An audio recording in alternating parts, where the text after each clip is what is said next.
কোনো ডিগ্রি নেই, কিন্তু ওরা নামের পাশে MBBS লিখে রাখছে। এটা কিন্তু বাংলাদেশ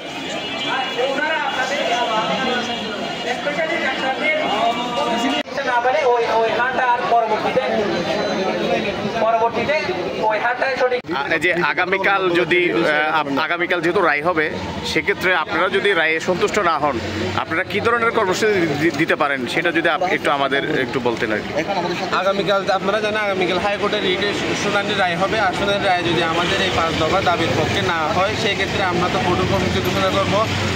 আমাদের হসপিটালে এখনও মেডিকেল অফিসার কর্তৃক কিন্তু ইনডোর ট্রিটমেন্ট চলতেছে।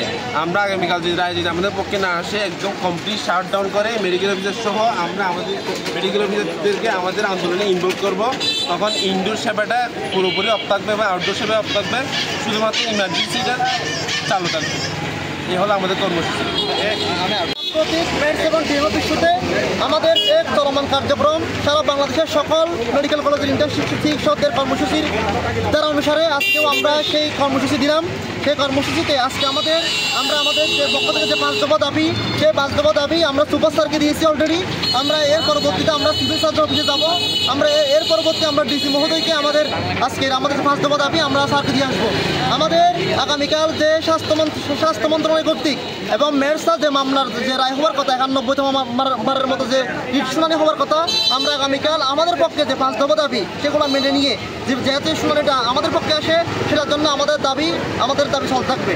যদি আগামীকাল শুনানিতে যদি আমাদের দাবি মেনে নেওয়া না হয়, তখন সেক্ষেত্রে আমাদের কর্মসূচি আরো কঠোরতম হবে।